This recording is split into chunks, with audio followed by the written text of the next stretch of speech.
we are, the post-game podcast of the One Star Cowboys podcast. Cowboys lose 27-20, an eventful night with a lot to talk about. Jon Machota and Saad Youssef are live at AT&T Stadium. I'm Kevin Turner.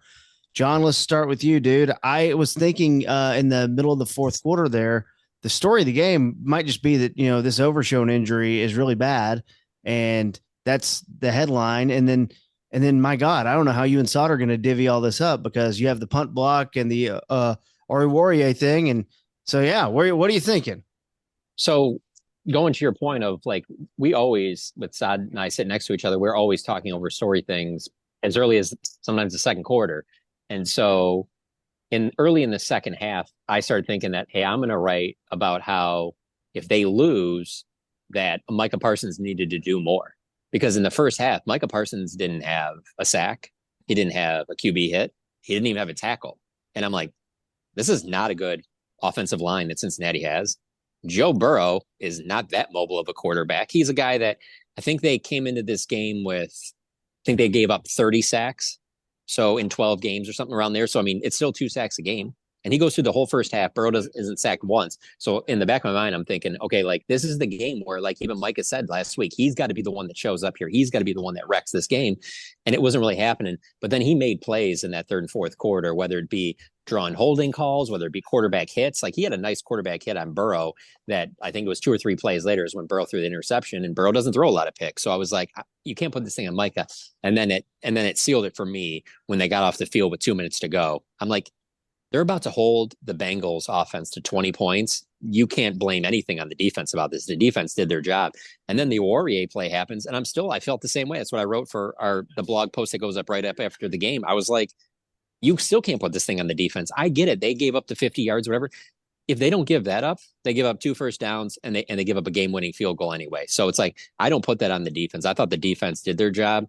It came down to that special teams error. And obviously that's on the player, but it's also on coaching. And so those are the things that kind of stood out to me, because while there were some glimpses of good things on offense, I don't think the offense did enough to where you're like, they did enough for them to win the game. No, they could have definitely done more.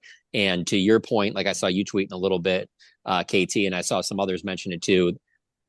When things were working so well with Rico, why go away from it? Rico Dowdle, with how well he was running the ball. So that those are the things that stood out to me. What about you, Saad?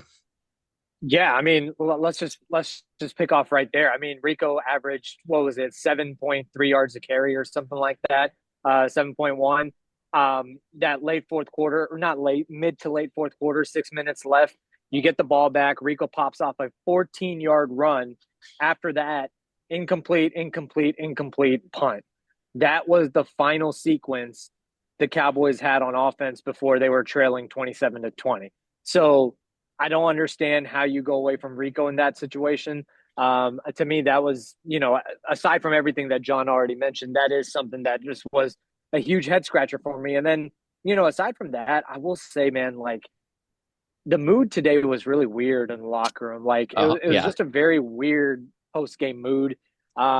We walked in. Jerry was pretty short. I walked in after Jerry, and John Fossil was sitting there in the corner with Amani Warrior with like a binder and like going over stuff. They were going over stuff for like a good 5 minutes. And then what do you think?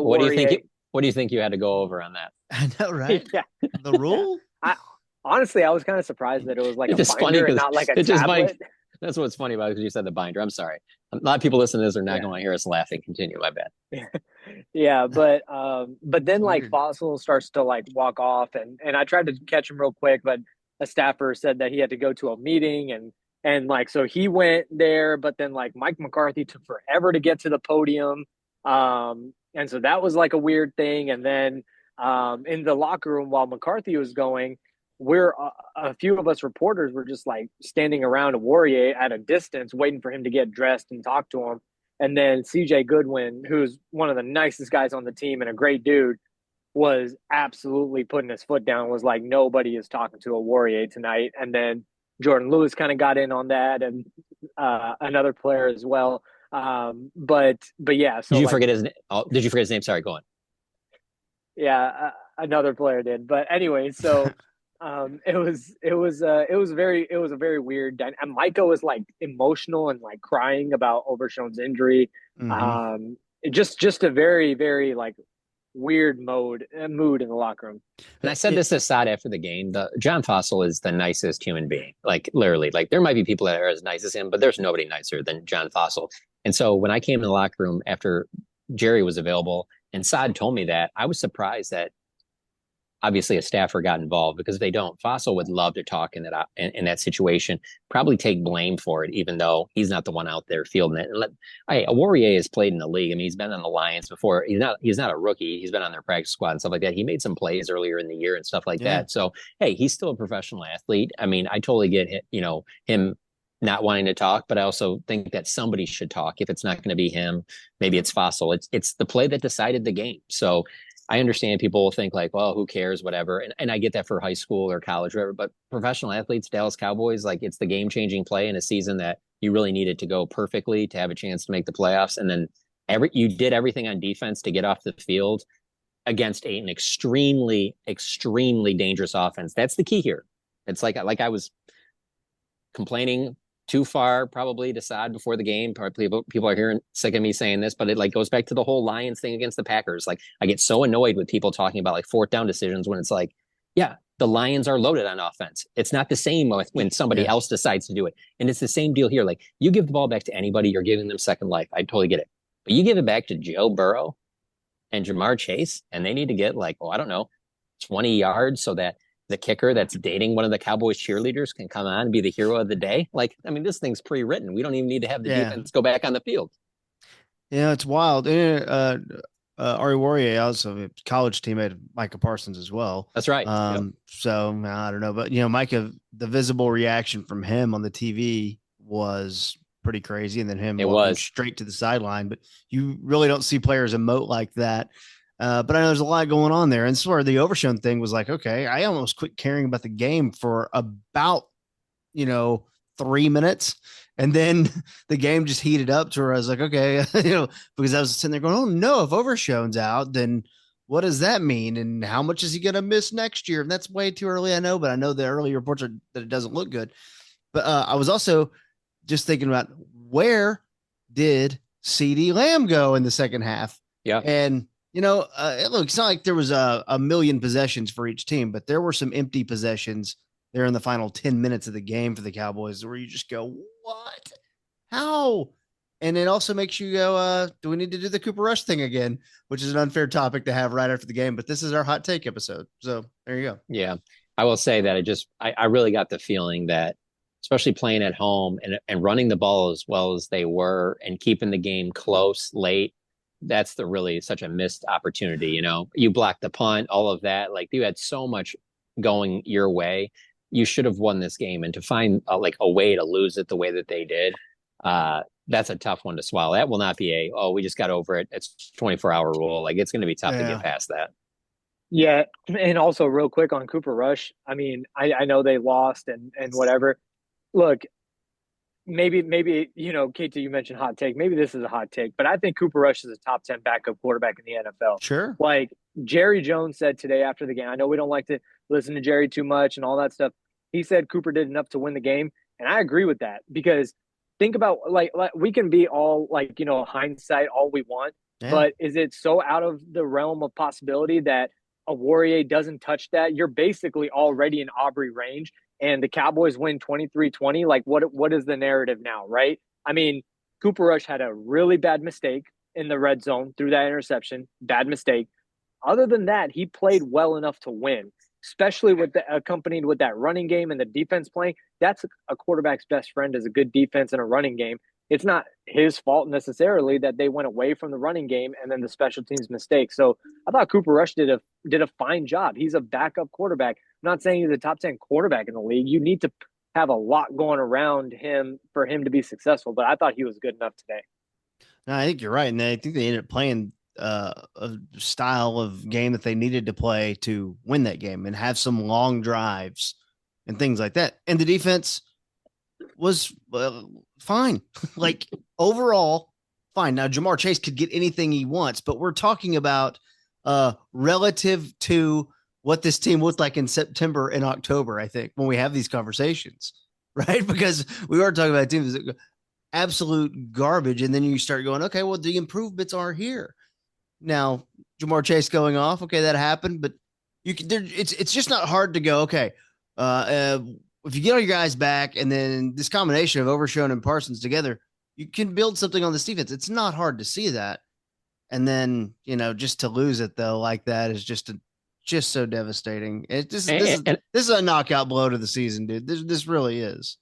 Yeah, no, I agree with that. And the other part too, going back to the Overshown injury, that happens early in the fourth quarter, and for them to respond the way that they did on defense, like Leofau comes in, and for them to play as well as they did without him says a lot, because that wasn't just your typical injury. That was one of those injuries where he's in so much pain that 4 or 5 players are immediately waving to the sidelines. And I'm just going to tell you this right now. I never tweet this because they don't, you shouldn't speculate on injuries or whatever like that.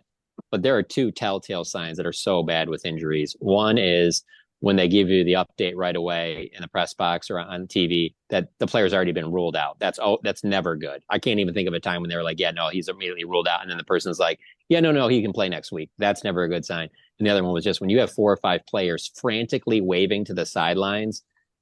I can't even think of a time that I've ever seen that where the injury wasn't a big deal. Like those are generally the ones where if it's a lower body injury, you're pretty much factoring in that the cart is probably coming out. It's fascinating to me when you look at the replays of that injury and how bad it looks that he was even able to walk off with help. I thought for sure the cart was going to come out, with just how bad that was. And so for the team to be out on the field when that happens and to be able to, stay focused in the game, get big stops against a very talented offense, it was impressive. That's why I get it. They gave up the touchdown late, and so people are going to blame them. I just do not put it on the defense.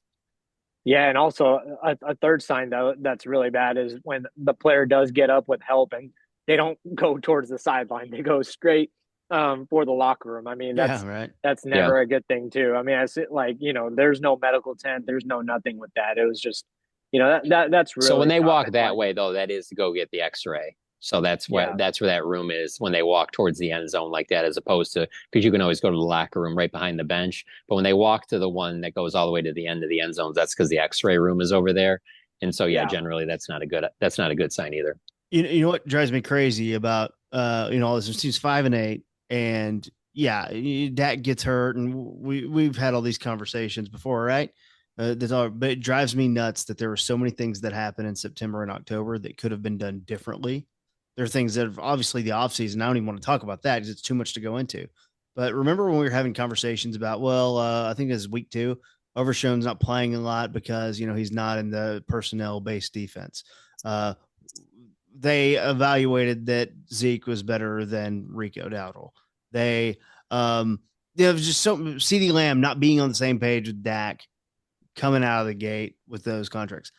Those things annoy the crap out of me because 5-8, it almost ends up. This is all combined with the front office malpractice that happened. Yeah, to some extent, you go 5-8, kind of feels like a choice. I will say with all the injuries though, if everything you mentioned is executed perfectly, but you still have the injuries because there's nothing you can really do to prevent that. I mean, relatively speaking, what are you really going to do? I still don't think they're any better than 8-5. Yeah, I think they're maxed out at 8-5. I mean, they've had a lot of injuries. I mean, you talk about the defensive backfield. This is being the first game that you finally get Trayvon Diggs, Deron Bland, and Jordan Lewis together. That offensive line has just been an absolute just revolving door of players going in and out. Then you lose Dak, and Micah misses 4 games. DeMarcus Lawrence is still out. That's a lot to. You weren't winning 12 games. That's for a 4th consecutive season. No, just put it that way. I agree. It's just like we all know how the margins are so small in a lot of these games. Clearly, again, don't touch that, and then you win. In most of their home games this year, but yeah. And then just not being ready for those games or whatever happened there. It's a little annoying. Then I realize that we are in a world where it's like, okay, well, give the defense time to gel and all that stuff. It's just annoying because the record could be better than 5-8, and you could be playing for something, and now you're just kind of caught where you are. Even if you won tonight, you weren't going to make the playoffs. But you get my point. I hope. Yeah, and also the best case study for that is also the team on the other side. Everything that you're saying, KT, and you talk about the margins being as slim as they are. I mean, how do you think the Bengals feel? Like, I mean, they Yeah. have like just 1 point losses and overtime and this and that. Like that, every single loss of theirs except for one has been a one possession game, and so and their quarterback is playing at MVP level. So it's crazy, but it's been that kind of season. But like you said, it's funny because before the game started, we were having a lively conversation in the press box about the Cowboys' playoff chances and things like that.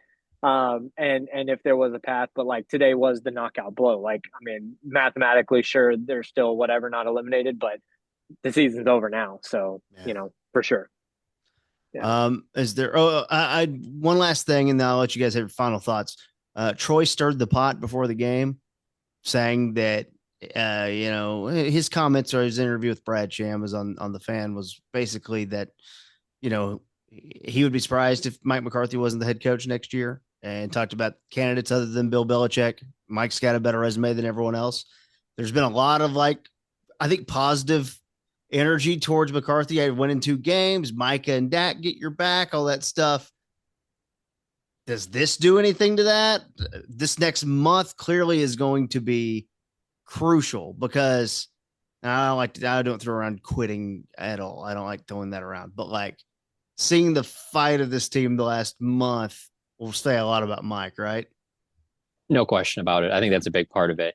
And when Troy says that, obviously he's very well connected, and He likes Mike, always and has. he always has, absolutely, from the day that they hired him. I know Troy's always been a big fan, and so I do understand where he's coming from, because for me, I don't think that it's as a done deal that they'll just move in another direction in the offseason. I think a lot of people think that, typically, especially people that don't follow the Cowboys, they just look at it as, yeah, they won 12 games 3 years in a row. They haven't had any playoff success. That's what he was hired for. Of course, Jerry's going to go in another direction. But you also got to factor in the part of when I tweeted what Troy said, I was saying to Saad about how when people get older, it's less likely that they're going to do things that are kind of outside the box. You're going to lean more into the things that are comfortable. And the idea of going in another direction at head coach, unless there's somebody that Jerry really loves and thinks that this is absolutely the person, then it's going to be very hard for him to go in another direction. That there'll be a part of him that wants to continue with Mike as the head coach. And it could be one of those things where he sticks with Mike and it pays off. But I will say, if he does that between the end of the season and next year's season starting, I can see the fan base isn't going to have a lot of belief in what they're doing.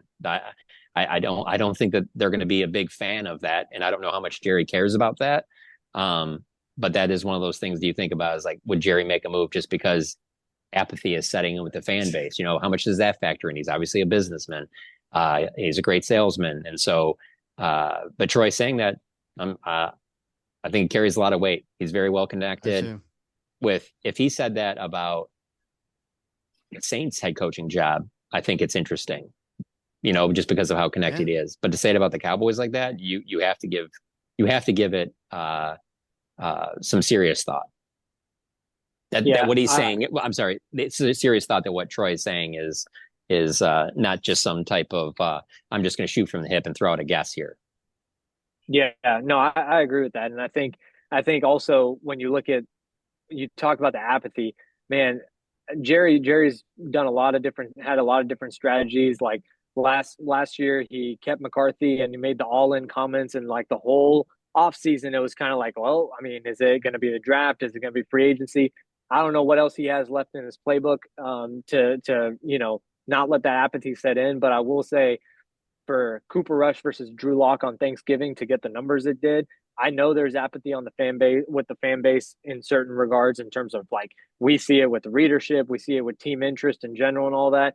But man, it's just it's the freaking Cowboys, and it's just the train just keeps on going. And I don't know how concerned Jerry would be, honestly. It's something crazy every week, and tonight's another example of just is, and you never know when it's going to happen. It's crazy. All right. Before we get out of here, anything you want to get off your chest here? I pretty much feel like I said everything that I feel like sharing, but I will say that I will be writing a story for tomorrow morning, which will be when this podcast is posted. So check that out as well. And Saad will be doing the same. So please look at those because there's obviously going to be some other stuff that we didn't talk about that'll be in both of those. So please check The Athletic. Yeah, and for me, I'll just say, there's not a whole lot of, I guess, built-in sympathy that you have too much for pro athletes and players in terms of like, mistakes or whatever. They're doing their thing. But in Overshown's case, like, man, I feel bad for that guy. Like that's not him making a mistake on the field or something like that. That's just, his injury, what he's come back from, his positivity last year. I remember the first time we talked to him after he tore his ACL inside the Star. And I was just like, man, like, he just seems like over the top optimistic and just like, I didn't know how real that was. But then every time we've talked to him in training camp and everything, he's been so consistent with how positive and upbeat he's always been. To see this happen the way that it has for him is just it really, it really does make you feel sorry for the guy. KT, it sounds like what Saad's saying is that you need to go through life negatively, so then it's only up from there. Because if you're positive all the time, there's just going to be things that come by that take you down. So it sounds like he just made an argument for why he should be a little negative in life. There's no doubt. It's very much a Michael Scottism.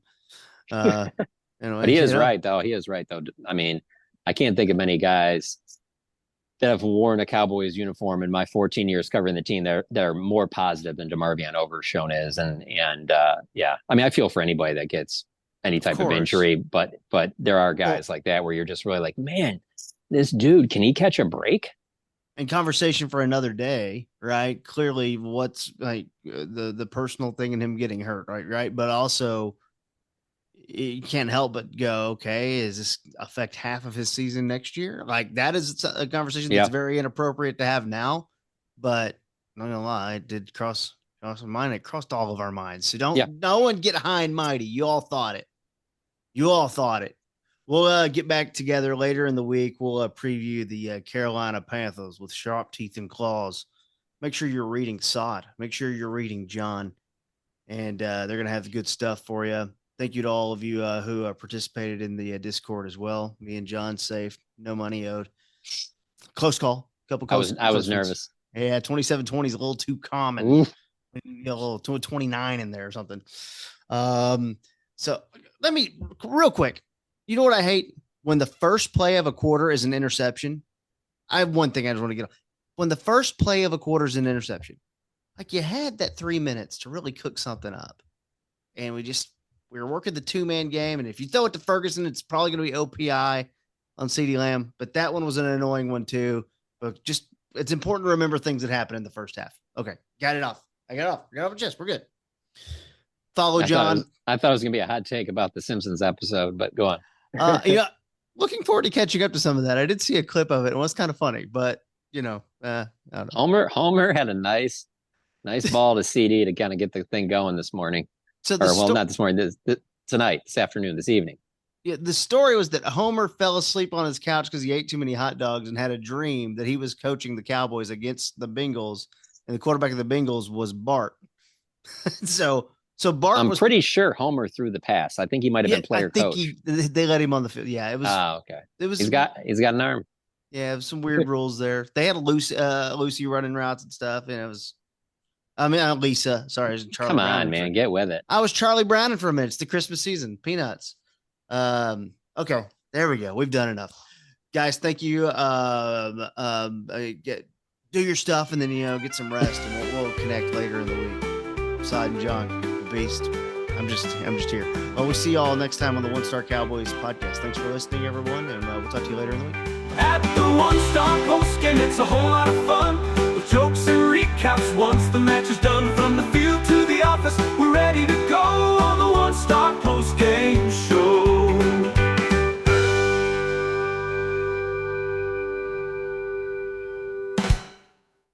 For over a century, Johnny Walker has shared its bold spirit with the game of golf. Now, crafted with Devereaux Golf, Johnny Walker introduces the Johnny Walker Blue Label-inspired Sunday Golf Bag, elevating the game with sleek design, blue label hues, and refined gold accents. Celebrate your hole-in-one with a premium Sunday bag crafted by Devereaux Golf. Submit proof of your achievement to johnnywalker.com/blue-in-1. Please drink responsibly.